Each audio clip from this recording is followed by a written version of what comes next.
Good morning students. आज भी हम कंटिन्यू करते हैं वही टिपिकल क्वेश्चंस जो कि आईआईटी में पूछे गए हैं। किस पे बेस्ड? डिटरमाइंट पे बेस्ड है, तो वही कंटिन्यू करते हैं। जैसे कि आज फर्स्ट क्वेश्चन ले रहे हैं हम, जो कि आईआईटी में आया हुआ है। क्या है कि the parameter on which the value of determinant, कौन सा डिटरमाइंट? ये फॉर्म है कि 1 cos p minus d x, ये माइनस है, p माइनस डी डू x sine p minus d x. Second column में है a cos px sin px। Third column में है a square cos p plus d x sine p plus d x. ये एक डिटरमाइंट form है। क्या है बोला है कि डज नॉट डिपेंड अपॉन, मतलब किस पे डिपेंड नहीं है? फर्स्ट ऑप्शन a या फिर p पे या फिर d पे या फिर x पे। मतलब इस डिटरमाइंट को जब हम सॉल्व करते हैं तो वो इंडिपेंडेंट, मतलब किस फॉर्म में आंसर नहीं आ रहा, ए फॉर्म में नहीं आ रहा, पी फॉर्म में नहीं आ रहा, डी पे नहीं आ रहा, एक्स पे नहीं आ रहा। किस पे? ये डिटरमाइंट फॉर्म डिपेंड है ही नहीं, फ्री फॉर्म है। तो कैसे करें? इसको सॉल्व करना पड़ेगा। अब इसका डायरेक्ट अगर डिटरमाइंट निकालते हैं, जो कि बहुत दिक्कत वाली बात है, कैलकुलेशन ही हम करते रह जाएंगे, बहुत लंबा हो जाएगा। तो क्या करें? प्रॉपर्टीज की हेल्प लें, प्रॉपर्टीज ऑफ डिटरमाइंट की हेल्प लें।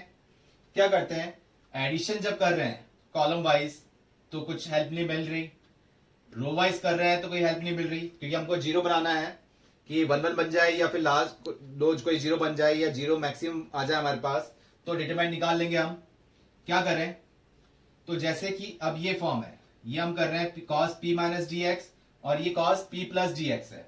इसको लेके एक रिलेशन लेते हैं कि हम कर रहे हैं C1 में चेंज कर लेते हैं। C1 में क्या चेंज कर रहे हैं? C1 प्लस C3 कर रहे हैं। तो C1 प्लस C3 जब कर रहे हैं तो ये तो 1 प्लस ए स्क्वायर हो जाएगा, यहां cos p minus d x और cos p plus d x हो गया। तो अब इसको लेंदे लिखने से अच्छा है कि इसको सिंप्लीफाई कर लें। कैसे सिंप्लीफाई करें? ट्रिग्नोमेट्री आइडेंटिटी के अकॉर्डिंग। तो आपने एक फॉर्मूला लर्न किया होगा 11th में, cos c, इसको पूरे को c बोल देते हैं, इसको d बोलता है। तो cos c plus cos d के लिए आपने एक फॉर्मूला लर्न किया था, क्या? 2 cos c plus d by 2 cos c minus d by 2, ये किया था। तो जब इसको ऐड कर रहे हैं, ये पूरा c हो गया और ये d हो गया, तो इसके अकॉर्डिंग क्या हो जाएगा? 2 cos, ये हम जब सॉल्व करते हैं p minus D plus p plus D, ठीक है, होल डिवाइड बाय 2, ये x बाहर ही ले लेते हैं।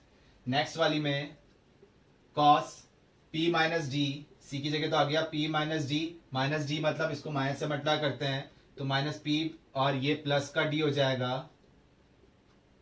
तो माइनस p और ये माइनस का d हो गया हमारे पास, तो ये कितना आ जाएगा?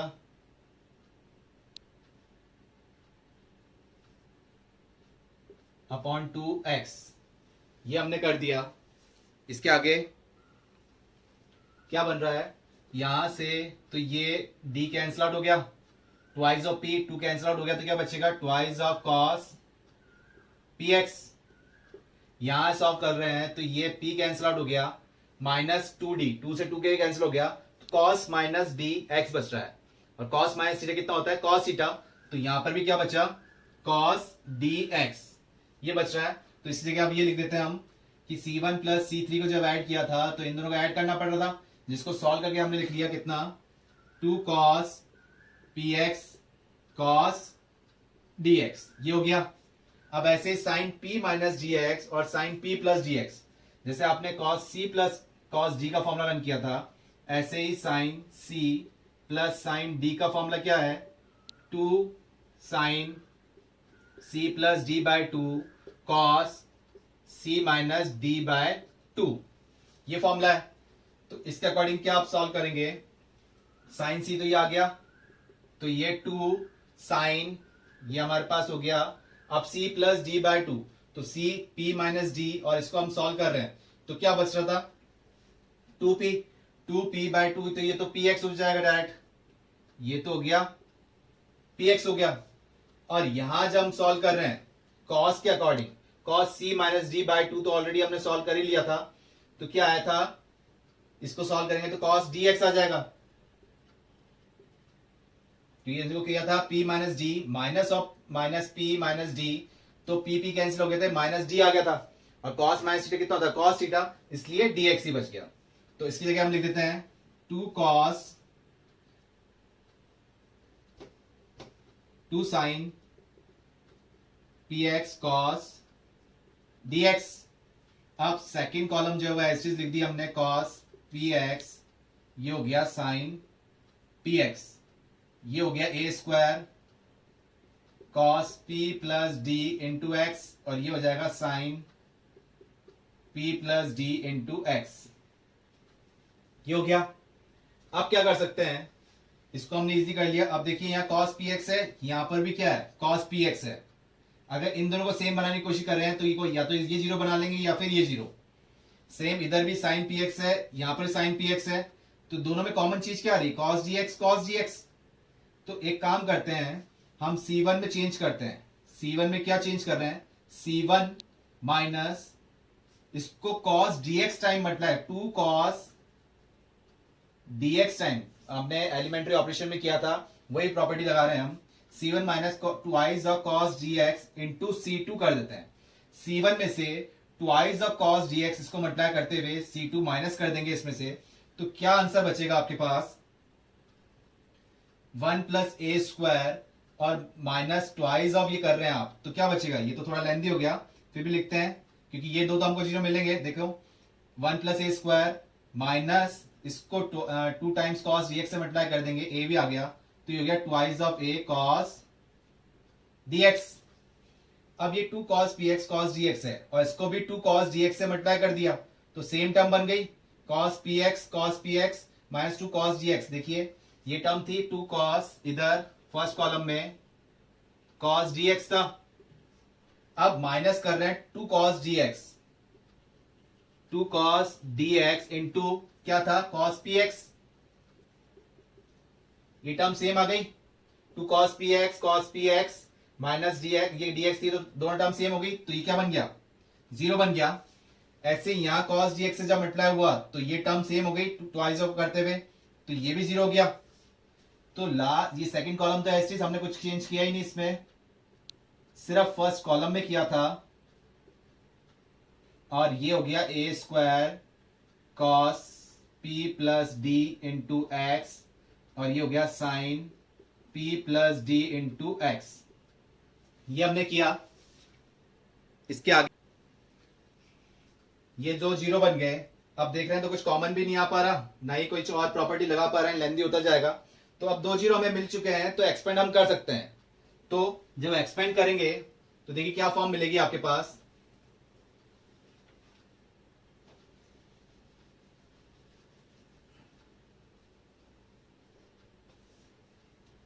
क्या आ गया इसमें, expand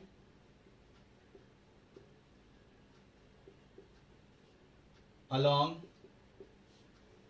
R1, expand along R1 जब हम कर रहे हैं तो वही फर्स्ट रो फर्स्ट कॉलम, तो ये तो आ गया 1 plus A square minus twice of A cos dx, और इसको मल्टीप्लाई करेंगे cos px इंटू दिस, तो इसको करते हैं cos px into sine p plus D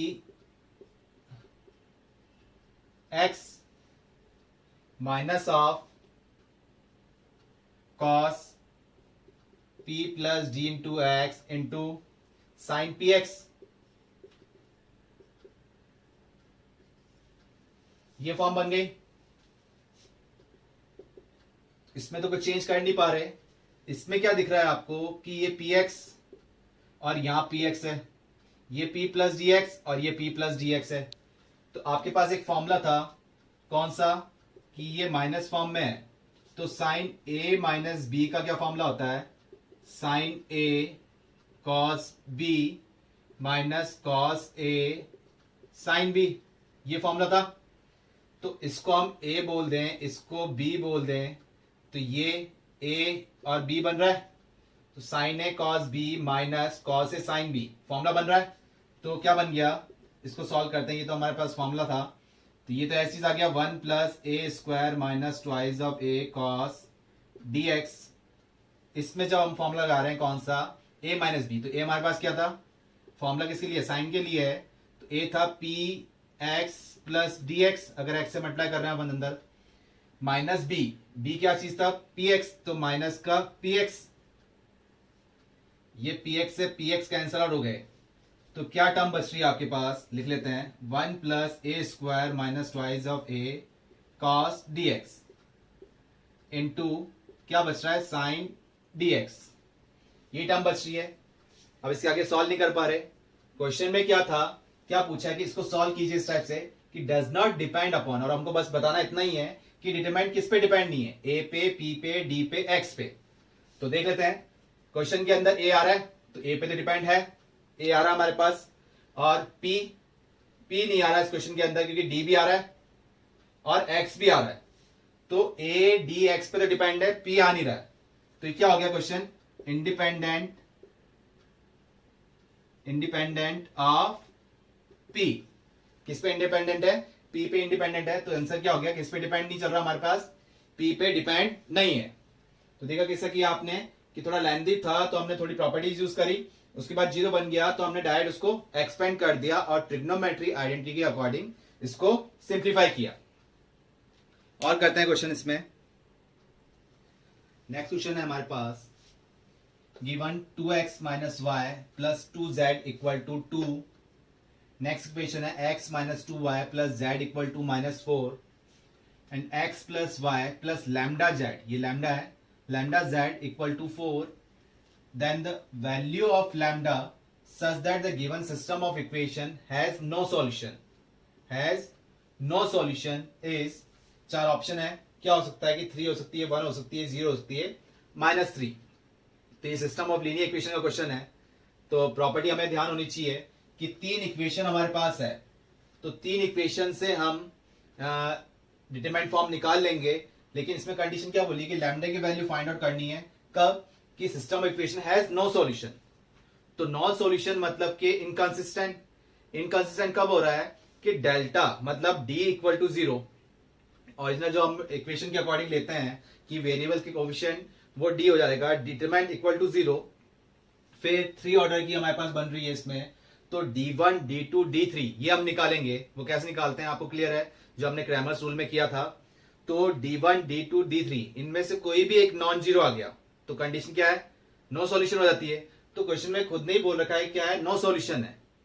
तो कब नो सॉल्यूशन है, तो कंडीशन क्या है हमारे पास, तो हमने ये डिटरमिनेंट फॉर्म निकाल ली, इसको डी बोल देते हैं।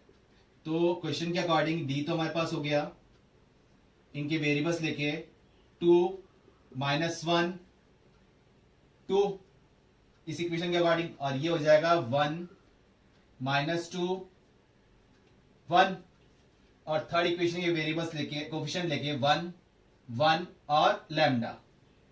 अब बोला है नो सॉल्यूशन, नो सॉल्यूशन का मतलब क्या होता है कि d इक्वल टू 0 हुआ और at least one of them, at least one of D1 D2 D3 is not equal to 0। यही प्रॉपर्टी की थी हमने कि वो क्या हो, नॉट इक्वल टू 0।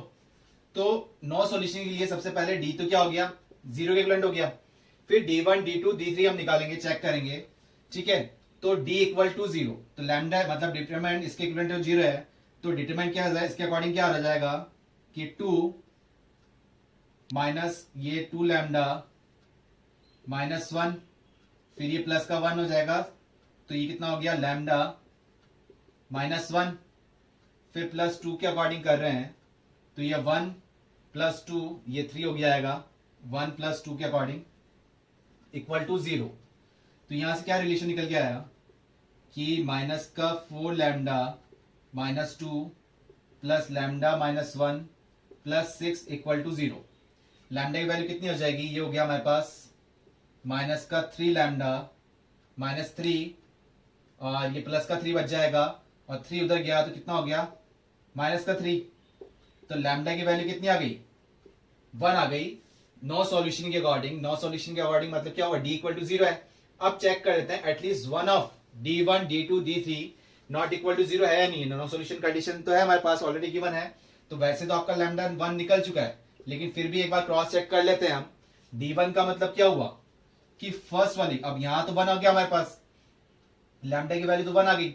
चेक करते हैं, अब ये हमारे पास D1 क्या हो जाएगा, 2 माइनस 4, 4, 2 माइनस 4, और 4 को जब हम रिप्लेस करेंगे मतलब D1 के लिए तो क्या हो जाएगा, फर्स्ट कॉलम चेंज होगी और सेकंड और third column as it is रहेगी। तो सेकंड कॉलम तो है -1 -2 1, और थर्ड कॉलम है 2 1, और लैम्डा हमारे पास निकल गया 1, इसलिए लैम्डा की जगह लिख दिया 1। फर्स्ट कॉलम क्या हो जाएगी D1 के अकॉर्डिंग, जो इक्वल टू कांस्टेंट फॉर्म थी 2 माइनस 4 4, 2 माइनस 4 और 4, ये आ गया। तो इसका डिटरमिनेंट क्या होगा, ये जीरो के इक्विवेलेंट हो जाएगा हमारे पास। कैसे, यहां से हम निकालते हैं कैसे कंडीशन, इसको आप सॉल्व कर लेते हैं कि जीरो आ रहा है नहीं आ रहा। तो ये कितना हो जाएगा 2, और इसको हम सॉल्व कर रहे हैं तो कितना बन गया, ये फर्स्ट कॉलम के अकॉर्डिंग -2 और ये -1, फिर -1 की जगह +1 हो जाएगा, ये हो गया -4, और ये भी -4 हो जाएगा, फिर +2 के अकॉर्डिंग करेंगे तो -4 प्लस का 8, ये आ गया। इसको जब सॉल्व कर रहे हैं, ये -3 तो ये माइनस का 6 हो गया, ये -8 आ गया, और ये प्लस का 4 और ये 8, ये आ गया हमारे पास। ये तो कट गया, क्या आ गया, माइनस का 6 बचा।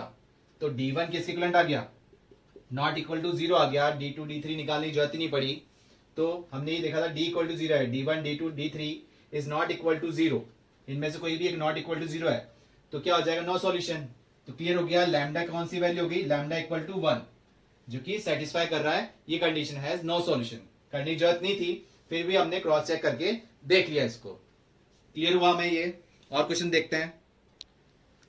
नेक्स्ट क्वेश्चन है हमारे पास, इफ एक मैट्रिक्स है 1 0 0 0 1 -2 0 1 4 and I is the identity matrix जिसका डायगोनल 1 1 है और 3 ऑर्डर का है, A inverse, and A inverse की कंडीशन दे रखी है 1/6 A square plus C into A plus D into I।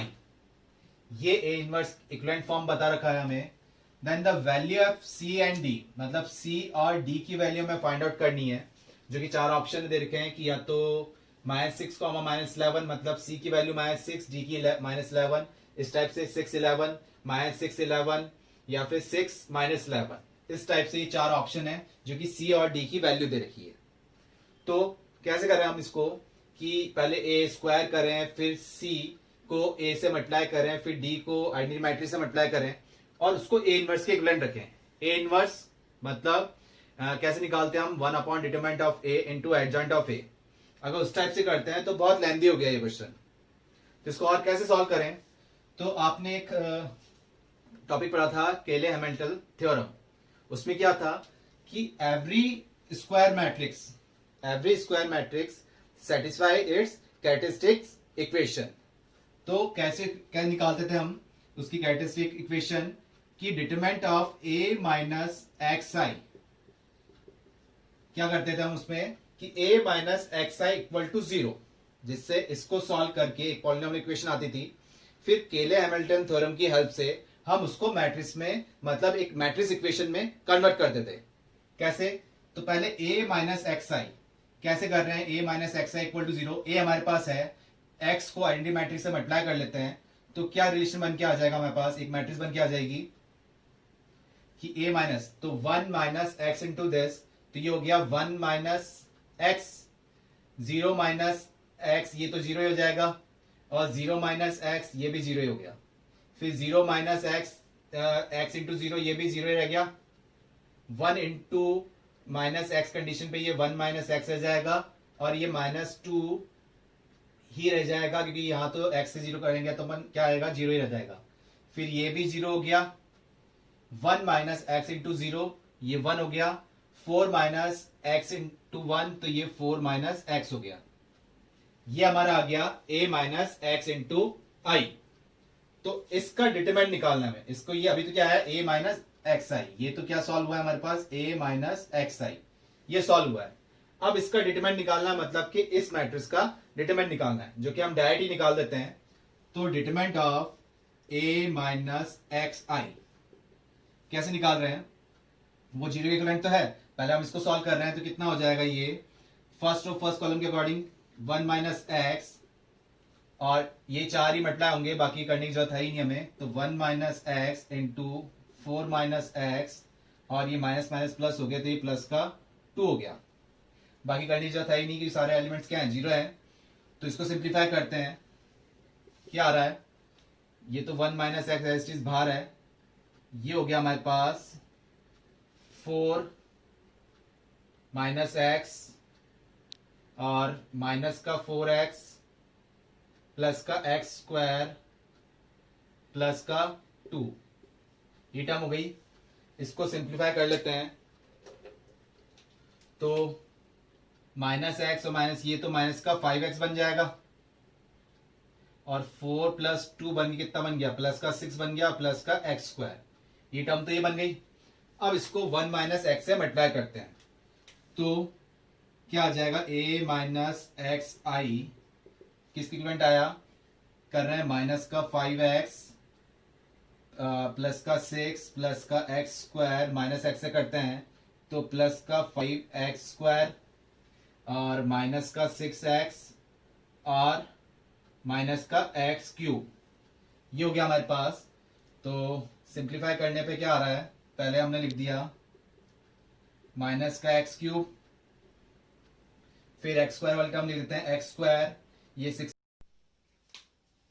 X cube ले लिया हमने यहां से, और एक्स स्क्वायर ये हो गया, तो ये हो गया 6x स्क्वायर, और अब एक्स वाली टर्म लेते हैं अपन, माइनस एक्स 5x और माइनस 5x, ये हो गया माइनस 6x माइनस 5, ये माइनस का 11x बन गया, और कांस्टेंट टर्म के अकॉर्डिंग ये 6 आ गया, इक्वल टू 0 है ही, क्योंकि कैरेक्टरिस्टिक इक्वेशन क्या थी, determinant of a minus x I equal to 0।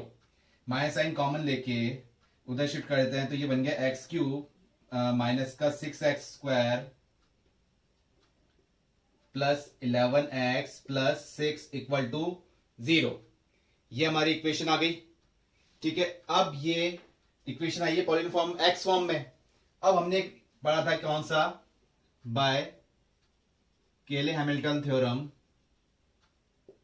केले हैमिल्टन थ्योरम में क्या किया था हमने, कि जो x है इसको हमने रिप्लेस कर दिया था a मैट्रिक्स से। तो क्या फॉर्म बन रही है, इसकी हेल्प से क्या बन जाएगा यहां पर, कि a क्यूब, ये माइनस का 6a स्क्वायर प्लस 11a। अब ये इक्वेशन के अकॉर्डिंग तो क्या था, यहां 6 था, अब यहां मैट्रिक्स फॉर्म a हम क्या लिया है मैट्रिक्स फॉर्म में, तो यहां 6 नहीं लिखेंगे हम, इसके साथ क्या लिखेंगे 6 इंटू आई, क्योंकि मैट्रिक्स में कांस्टेंट टर्म पर्टिकुलर एक नंबर ऐड या सब्ट्रैक्ट नहीं कर सकते हैं, तो हमको मैट्रिक्स में ऐड सब्ट्रैक्ट क्या करेंगे, एक मैट्रिक्स ही ऐड या सब्ट्रैक्ट होती है, तो इसलिए इसको 6 इंटू आइडेंटिटी मैट्रिक्स लिखा, इक्वल टू क्या था, 0 था। तो ये हमारी इक्वेशन आ गई बाय केले हैमिल्टन थ्योरम के अकॉर्डिंग। अब हमको निकालना क्या था, इसमें कंडीशन क्या है, ए इनवर्स। तो ए इनवर्स हम इससे निकाल लेते हैं और कंपेयर कर लेंगे, जो ए का कोफिशिएंट होगा उसे सी बोल देंगे, और आई का जो कोफिशिएंट आ जाएगा उसे क्या बोल देंगे, डी बोल देंगे। तो इसके अकॉर्डिंग इससे कंपेयर कर लेंगे। अब ये इक्वेशन हमारे पास आई है, तो इसको कैसे करेंगे, यहां कर लेते हैं इसको। अब इस इक्वेशन को जब सॉल्व करेंगे तो क्या कर रहे हैं, पूरी इक्वेशन को किससे मल्टीप्लाई कर दिया, ए इनवर्स निकालना है, तो पूरी इक्वेशन को ए इनवर्स से मल्टीप्लाई कर लिया, इसको ए इनवर्स से हमने मल्टीप्लाई कर लिया। तो इसको क्या लिख सकते हैं, इसको लिख सकते हैं ए इनवर्स इंटू ए, और ए स्क्वायर आ जाएगा, ए क्यूब को क्या लिख लिया, ए इंटू ए स्क्वायर, फिर minus 6 into A inverse into a, और ये ए स्क्वायर था तो ए स्क्वायर को अपन ने ए इंटू ए लिख दिया, और ये हो जाएगा 11 ए इनवर्स इंटू ए, और ये हो गया हमारे पास 6 A inverse into I equal to 0 into A inverse, वो तो 0 ही हो जाएगा। तो ये ए इनवर्स इंटू ए हमको पता है क्या होता है, आई होता है, और आई इंटू ए स्क्वायर क्या हो जाएगा, ए स्क्वायर ही हो जाएगा। तो ये ए स्क्वायर हो गया, ये ए इनवर्स इंटू ए वापस क्या बन गया, आई बन गया, आई इंटू ए ही रह जाएगा, तो ये माइनस का 6a हो गया। अब ये 11 इंटू ए इनवर्स इंटू ए, ये आई हो गया, तो इसको आई लिखना पड़ेगा हमें, क्योंकि 11a कांस्टेंट टर्म रह गई, ठीक है। और ए इनवर्स इंटू आई, ये क्या हो जाएगा, ए इनवर्स ही रह जाएगा, तो ये हो गया 6 into A inverse equal to 0 हो गया। अब ए इनवर्स हमको निकालना है, तो बाकी सम को हम उधर तरफ शिफ्ट करते हैं, तो क्या रहा 6 इंटू ए इनवर्स, ये टर्म उधर जा रही है, तो क्या हो रहा है माइनस ऑफ ए स्क्वायर,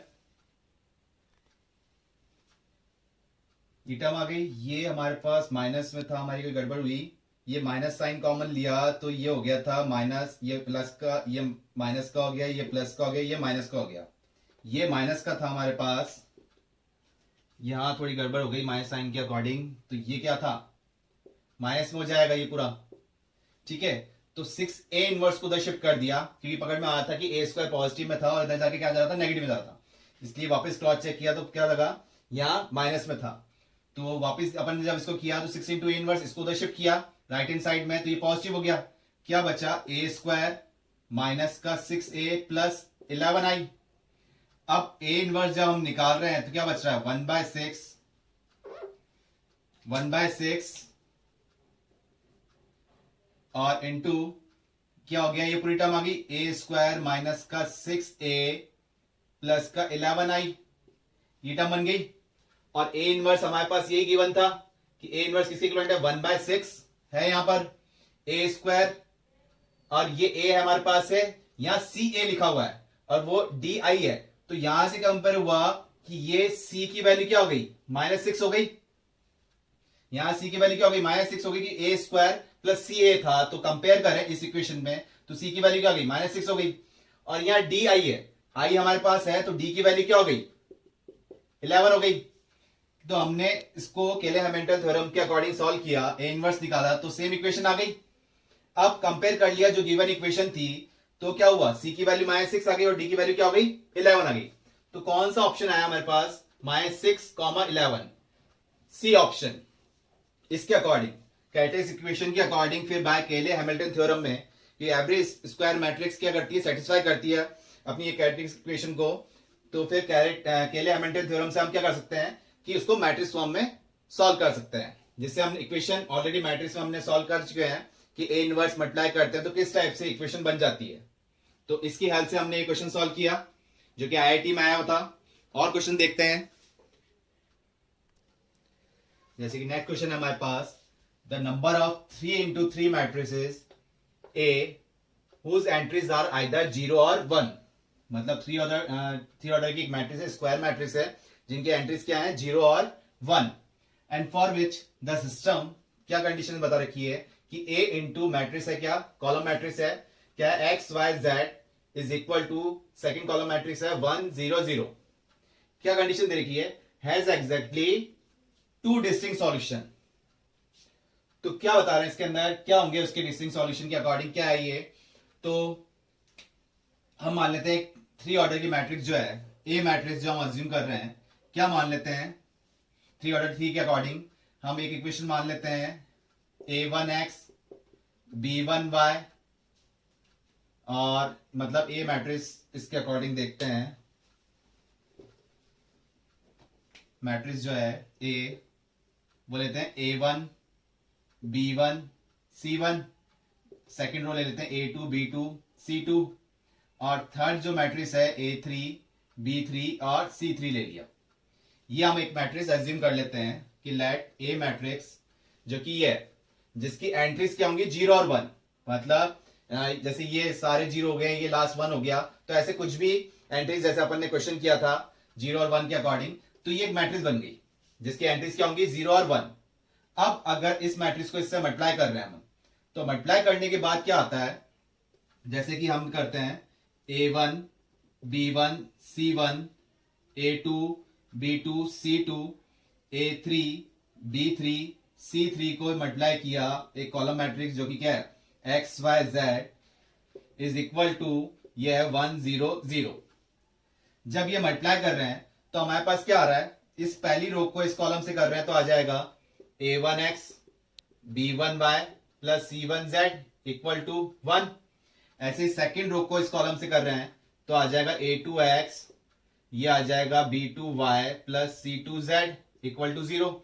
ऐसी थर्ड इक्वेशन के अकॉर्डिंग आ जाएगा a3x b3y plus c3z equal to 0। ये तीन इक्वेशन आई हमारे पास।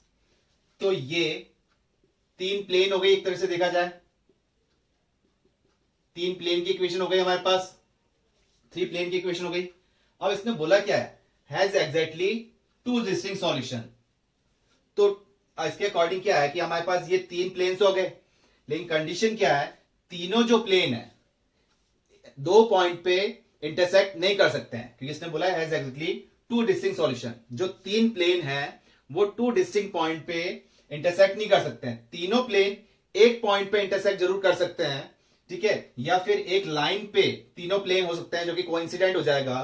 तो इसके अकॉर्डिंग क्या आ रहा है, एग्जैक्टली टू डिस्टिंक्ट सॉल्यूशन। तो इसमें कंडीशन क्या आ रहा है, हम लिख देते हैं कि ये तो रिप्रेजेंट कर रहे हैं तीन प्लेन को, but three planes can not intersect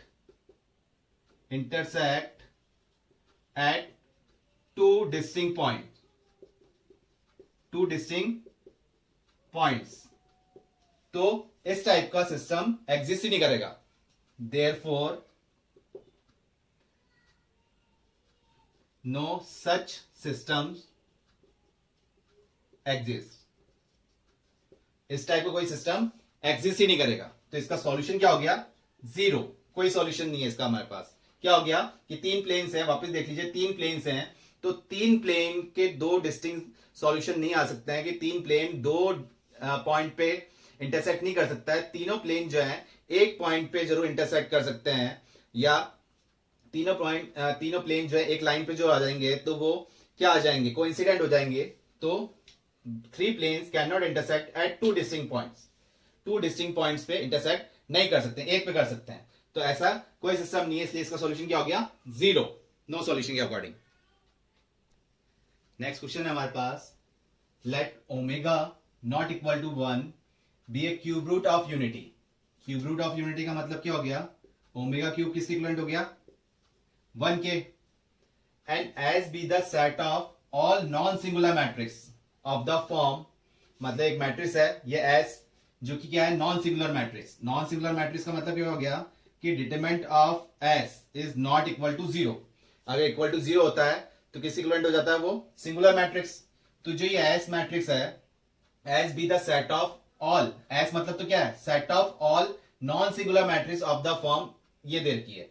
तो ये एस तो सेट ऑफ ऑल के अकॉर्डिंग आ गया। हम इसको एक ले लेते हैं कि determinant of A not equal to 0, मतलब इस मैट्रिक्स का जो डिटरमिनेंट है वो नॉट इक्वल टू 0 आना चाहिए। ऐसे कितने नंबर ऑफ डिटरमिनेंट्स बन जाएंगे, where each of a b c is either omega और ओमेगा स्क्वायर, मतलब ए बी सी की वैल्यू जो है या तो ओमेगा होगी या ओमेगा स्क्वायर होगी। वेयर ये हो गया। अब इसमें then the number of distinct matrices in the set S. तो कितने डिस्टिंक्ट मैट्रिक्स, कितनी नंबर ऑफ मैट्रिक्स बन जाएगी सेट एस की, जो जैसे कि 2 मैट्रिक्स बन जाएगी या 6 बन जाएगी या 4 बन जाएगी या फिर 8 बन जाएगी। देखिए क्वेश्चन में क्या है, ये एक मैट्रिक्स है, हम मान लेते हैं एक मैट्रिक्स है जो कि कितने हैं, ये एक मैट्रिक्स फॉर्म के अकॉर्डिंग हमने देखा 1 ओमेगा ओमेगा स्क्वायर, ये ए 1 ओमेगा, ये बी सी 1, ये हमारी एक मैट्रिक्स हो गई। तो ऐसे कितनी number of non singular matrix बन जाएगी जिसमें ए बी सी क्या हो सकते हैं, या तो ओमेगा या फिर ओमेगा स्क्वायर। नॉन सिंगुलर का मतलब हमें पता है, जिसका डिटरमिनेंट क्या आ गया, नॉट इक्वल टू 0। तो एस क्या हो गया, set of all non singular matrix. तो कितनी बन जाएगी, तो इसको हम सॉल्व करते हैं, एक काम करते हैं, डिटरमिनेंट निकालते हैं जो कि क्या होना चाहिए, नॉट इक्वल टू 0। तो नॉट इक्वल टू 0 के अकॉर्डिंग हम जब निकाल रहे हैं इसको, तो डिटरमिनेंट क्या आ जाएगा, वही हम करते हैं इसको फर्स्ट रो के अकॉर्डिंग डायरेक्ट एक्सपेंड कर लेते हैं।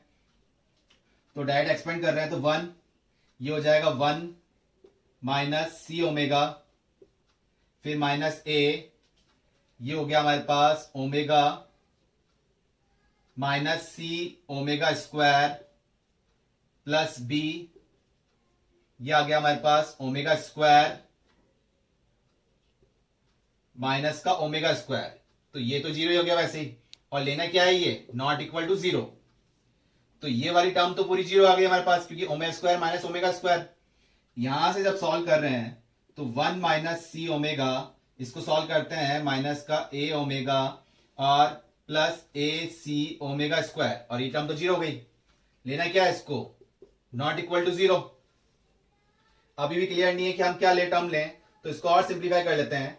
एक काम करते हैं, इस वाली टर्म में जैसे यहां तो आ गया हमारे पास 1 माइनस सी ओमेगा, और यहां था हमारे पास ए ओमेगा और ए सी ओमेगा स्क्वायर, यहां से भी क्लियर हो गया। तो एक तो टर्म बन गई 1 माइनस सी ओमेगा, इसमें से क्या कॉमन आ रहा है, ए ओमेगा कॉमन आ रहा है हमारे पास, तो यहां तो क्या बच रहा है, 1 बच रहा है।